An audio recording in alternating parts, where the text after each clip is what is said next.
96 படத்தோட இயக்குனர் சி பிரேம்குமார் இயக்கத்துல கார்த்தி அரவிந்த் நடிப்புல வந்த படம் தான் மெய்யழகன். இந்த படத்துல யூஸ் பண்ணிருக்க ஒரு 4 கிளை கதைகளை பத்தி தான் இன்னைக்கு இந்த வீடியோல பார்க்க போறோம். வீடியோவை ஸ்கிப் பண்ணாம பாருங்க. அதுக்கு முன்னாடி இதே மாதிரி இன்ட்ரெஸ்டிங்கான மூவி பத்தின வீடியோஸ்க்கு மறக்காம நம்ம சேனலை சப்ஸ்கிரைப் பண்ணிக்கோங்க. மெய்யழகன் படத்தை தியேட்டர்ல பார்த்த பல பேர் ஆனந்த கண்ணீர் விட்டோம் தான் சொல்லணும். இந்த காலகட்டத்தில் அதுவும் குறிப்பா ஜென்ஜி ஆடியன்ஸ்க்கு மத்தியில ஒரு நாவல் ஃபீலிங்ல படம் ரிலீஸ் ஆகுறதெல்லாம் ரொம்ப ரேரான விஷயம். அப்படி இந்த வருஷத்துல தமிழ் சினிமா ஆடியன்ஸ்க்கு பொக்கிஷமா கிடைச்ச படம் தான் மெய்யழகன். பொதுவா ரீல்ஸுக்கு அடிக்ட் ஆகி போன நம்ம ஆடியன்ஸ்க்கு மத்தியில ஸ்லோவா தலைய கோதுற மாதிரியான ஒரு கதை. 2 பேர் 2 நிமிஷம் பேசினாலே லேக்னு சொல்ற நம்ம ஆடியன்ஸ் மைண்ட் செட் இருக்கப்போ படம் ஃபுல்லாவே 2 பேரோட அழகான கான்வர்சேஷன் பார்க்க வச்சிருக்காரு சி பிரேம்குமார். மெய்யழகன் படத்தோட பேஸான ஸ்டோரி என்னன்னா, அருள்மொழிவர்மன் 40 வயசான ஒருத்தர். கொஞ்சம் தவிர்க்க முடியாத காரணத்தினால 22 வருஷத்துக்கு அப்புறமா அவரோட சொந்த ஊருக்கு போறாரு. 22 வருஷம் அவருக்கு ரொம்ப பிடிச்ச, ஆனா போகவே கூடாதுன்னு நினைக்கிற அளவுக்கு ரொம்ப கசப்பான நினைவுகள்.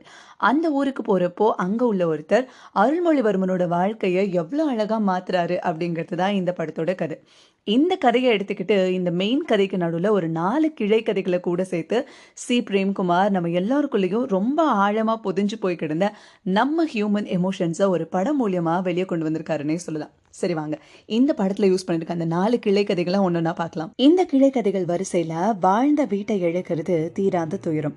அருள்மொழிவர்மனோட அழகான நாட்கள் எல்லாமே சின்ன வயசுல அவன் பிறந்து வளர்ந்த வீட்டுல இருந்ததுதான். அதுக்கப்புறம் என்னதான் அவனுக்கு வாழ்க்கை பல சந்தோஷமான விஷயங்களை கொடுத்திருந்தாலுமே அவனோட சின்ன வயசுல அவன் வளர்ந்த வாழ்ந்த வீட்டுல அவனுக்கு கிடைச்ச அளவுக்கு அது இல்லைன்னு தான் சொல்லணும். அது மட்டும் இல்லாம அவன் வீட்டுல இருந்த வரைக்கும் அவன் தன்னோட அன்பை எல்லார்கிட்டயுமே அளவு கடந்து பகிர்ந்த அருண்மொழிவர்மன் அதுக்கப்புறம் அவன் வீட்டை இழந்து அவனையே இழந்து சாதாரண மனுஷங்க மாதிரி தனக்கு தன்னோட ஒரு வீட்டுக்குள்ள இருக்க குடும்பத்துக்கு மட்டும் அவனோட அன்பை சுருக்கிக்கிறான். அதுக்கு காரணம் அவனோட வீட்டை மட்டும் அவனோட சொந்தக்காரங்க ஏமாத்தி பறிச்சிடல, அவனோட அன்பான குணத்தையும் சேர்த்து பறிச்சு அவனை சாதாரண மனுஷனா மாத்திடுறாங்க. ஒரு வீடு இவ்வளவு பெரிய தாக்கத்தை ஒரு மனுஷ மனசுல ஏற்படுத்தி வச்சிருக்கு பாருங்களேன். இந்த இடத்துல நமக்கு பாலமகேந்திர சரோட டைரக்ஷன்ல வந்த வீடு படத்தோட தாக்கமும் இருக்கும். சொந்த வீட்டை வாங்கணும் அப்படின்னு அருள்மொழிவர்மன் ஆசைப்படுறதும் கார்த்தியோட சொந்த வீட்டை ஆசையோட பாக்குறதும் அதை வெளிப்படுத்திக்கிட்டே இருக்கும். யோசிச்சு பாருங்களேன், பல வருஷமா நீங்க ஒரு ஊர்ல ஒரு மொழி பேசுற மக்களோட சந்தோஷமா இருக்கீங்க. அதுவும் குறிப்பா உங்களோட கன்னி பருவம், அதாவது உலகம் என்ன அப்படின்னு புரியுற வயசுல திடீர்னு ஒரு நாள் இந்த ஊரே உனக்கு கிடையாது, இங்கிருந்து கிளம்பு அப்படின்னு சொல்லி துரத்தி அடிச்சிடுறாங்க. அப்படி துரத்தி அடிக்கிறதும் வேற யாரும் இல்ல, இத்தனை வருஷமா உங்களோட பழகுன உங்க சொந்தம் தான். அந்த வழியோட நீங்க வேற ஊருக்கு போய் அங்க உங்க வாழ்வியல் அமைச்சுக்கிறப்போ என்னதான் அந்த ஊர் உங்களுக்கு அள்ளி கொடுத்தாலுமே உங்க மனசு பூராவுமே உங்க சொந்த ஊர்ல தானே இருக்கும். அப்போ உங்க மனசுக்குள்ள ஒரு தீராத துயரம் உங்களை துரத்திட்டே இருக்கும். அந்த துயரம் எவ்வளவு வருஷமானாலும் மாறவே மாறாது. அந்த வழியை தான் 22 வருஷம் அருள்மொழிவர்மன் அனுபவிச்சு சொந்தத்து மேல இருந்த அன்பையே எழுந்துடுறான். அடுத்ததா இன்னும் கொஞ்சம் இன்ட்ரெஸ்டிங்கான ஸ்டோரினே சொல்லலாம். இத ஒரு குடும்பத்தோட வாழ்க்கையவே மாத்துற சைக்கிள். அருள்மொழிவர்மன் அவன் பிறந்து வளர்ந்த வீட்டை காலி பண்ணிட்டு போறப்போ அவனோட ஆசையான சைக்கிளையும் எதுக்கு தேவையில்லாம தூக்கிட்டு போயிட்டு அப்படின்னு அவன் வீட்டுல வேலை செய்யறவர்கிட்ட கொடுத்துட்டு போயிடுறான்.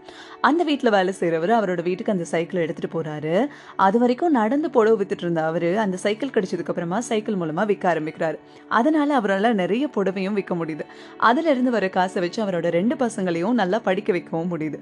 அப்புறம் அவரோட முதல் பையன் அந்த சைக்கிளை கொஞ்சம் கொஞ்சமா தடுமாறி ஓட்ட ஆரம்பிக்கிறான். கொஞ்ச நாள் போனதும் அவனை எலிமெண்டரி ஸ்கூல்ல இருந்து ஹையர் செகண்டரி ஸ்கூலுக்கு மாத்துறாங்க. அப்போ வீட்டுல இருந்து அந்த ஸ்கூலுக்கு போயிட்டு வர பஸ் வசதிக்கு செலவு பண்ற அளவுக்கு அவங்க கிட்ட பண வசதி கிடையாது. அந்த சைக்கிள் இருக்கிற தைரியத்துல அவனை அந்த ஸ்கூலுக்கு அனுப்புறாங்க.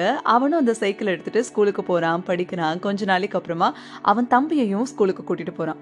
தம்பியை பத்திரமா பொறுப்பா கூட்டிட்டு போயிட்டு வரப்போ அவனோட அப்பாவுக்கு அவன் மேல ஒரு நம்பிக்கை வருது. இவன் நம்ம குடும்பத்தை நல்லா பார்த்துப்பான் அப்படின்னு அவங்க அம்மாவும் நம்ப ஆரம்பிக்கிறாங்க. அப்பத்துல இருந்து அந்த சின்ன பையன் வாழ்க்கையில அவனோட அடுத்த கட்டத்துக்கு போறான். அந்த சைக்கிள் அவனை கூட்டிட்டும் போகுது. பொதுவாகவே பசங்களுக்கு அவங்க பெத்தவங்க நம்ம புள்ள நம்ம குடும்பத்தை பார்த்துப்பான் அப்படிங்கிற அந்த நம்பிக்கையை வச்சு அதை சொல்றப்போ சின்னதா ஒரு பயம் இருந்தாலும் நமக்குள்ள அந்த ஒரு அளவு கடந்த சந்தோஷம் வரும் பாருங்க, அதுக்கு ஈடு இணையே இல்லைன்னு தான் சொல்லணும். அதுக்கு முன்னாடி வர பொறுப்போட ஒரு பயம் இருக்கும். ஆனா அதை கேட்கிறப்போ அந்த பொறுப்பை பண்றதுக்கு தேவையான தைரியமும் அதுல இருந்து வரப்போற சந்தோஷத்தையும் யோசிக்கிறப்போ நமக்கு ஒரு சந்தோஷம் கிடைக்கும்ல, அந்த சந்தோஷத்துக்கு அளவே கிடையாது அப்படின்னு தான் சொல்லணும். எல்லாத்த விடவும் அது ரொம்ப பெருசான விஷயமும் கூட. இப்படி அவன் குடும்பத்துக்கு பொறுப்பான பையனையும் அந்த பொறுப்பை சுமக்கிற சந்தோஷத்தையும் கொடுத்த அந்த சைக்கிள் தான், அதுதான் அவன் வாழ்க்கையவே மாத்துது. அந்த குடும்பத்தோட நிலைமையும் மாத்துச்சு. ஒருத்தர் சாதாரணமா வேணான்னு கொடுத்த சைக்கிள் இன்னொருத்தர் குடும்பத்தோட வாழ்க்கையவே மாத்திருக்கு.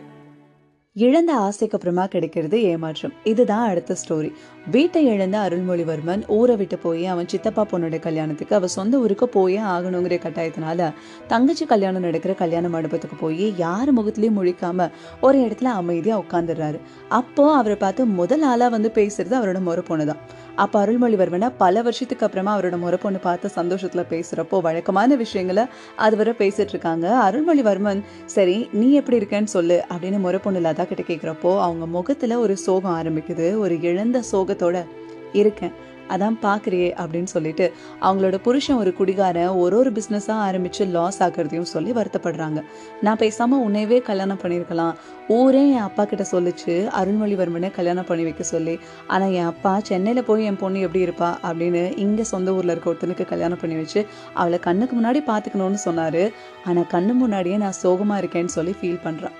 இவங்க பேசுறது தினமும் 2 நிமிஷம் தான் இருக்கும். ஆனா இதுல அவங்க வாழ்க்கையோட பல வருஷ சோகமும் ஏமாற்றமும் வார்த்தையில அடங்கியிருக்கும். அது மட்டும் இல்லாம எல்லாருக்குமே 2 வாழ்க்கை இருக்கும். ஒண்ணு அவங்க ஆசைப்பட்டது, இன்னொன்னு அவங்களுக்கு அமைஞ்சது. ஆசைப்பட்ட வாழ்க்கைய வாழாததோட வழி, அமைஞ்ச வாழ்க்கை நரகமா இருக்கிறப்போ ரொம்ப அதிகமா இருக்குங்கிறத டைரக்டர் 2 நிமிஷத்தோட கான்வர்சேஷன்ல நமக்கு ரொம்ப அழகா ஆழமா புரிய வைக்கிறாரு.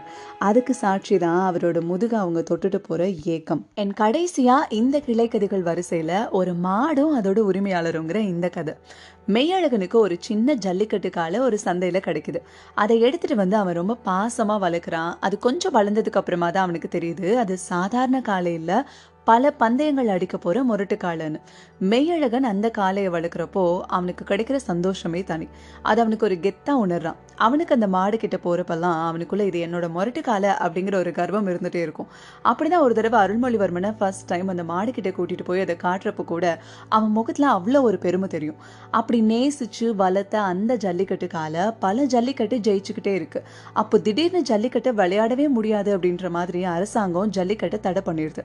அப்போ மெய்யழகனுக்கு என்ன பண்றதுன்னே தெரியாம குழம்பி சோகத்துக்கு போயிடுறான். தூக்கம் கூட ஒழுங்கா இல்லாம இருக்கான். அந்த வருஷத்து பொங்கல் அன்னைக்கு அந்த ஜல்லிக்கட்டு காலை அதோட ஜல்லிக்கட்டு எண்ணத்தினாலேயே மதம் பிடிச்சு திமிருது. அப்போ அதை கூட்டிட்டு போய் ஊர் மக்கள் மத்தியில அமைதியா சின்னதா ஒரு ஜல்லிக்கட்டு நடத்துறான். போலீஸ் திடீர்னு அப்போ அங்க வந்துடுறாங்க. அங்க வந்து போலீஸ் அதை தடுக்காம அவங்களும் அந்த ஜல்லிக்கட்டுல கலந்துக்கிறாங்க. அந்த அளவுக்கு அந்த மண்ணுக்கு ஜல்லிக்கட்டோட முக்கியத்துவம் புரிஞ்சிருக்கு. சாதாரண ஒரு மாடு, சாதாரண ஒரு காளைன்னு தெரியுற நம்ம கண்ணுக்கு நம்ம மண்ணோட அடையாளமா, மெய்யழகனோட பெருமையா, மெய்யழகனோட சாமியா இருக்கிறது தான் அந்த ஜல்லிக்கட்டு காளை. அப்படி இருக்க காளைய அவனோட குடும்பத்துல ஒருத்தனா வச்சு பாத்துக்கிறான் மெய்யழகன். மெயின் கதையோட சேர்ந்து இந்த கிளை கதைகளும் இந்த படத்தை ரொம்ப அழகா ஆக்கியிருக்குன்னே சொல்லலாம். உங்களுக்கும் இந்த கிளை கதைகளோட தாக்கம் படம் பார்க்குறப்ப கிடைச்சுதா அப்படிங்கிறதே கமெண்ட்ல சொல்லுங்க. மறுபடியும் இதே மாதிரி ஒரு இன்ட்ரெஸ்டிங்கான வீடியோஸ்ல நான் உங்களை திரும்ப சந்திக்கிறேன்.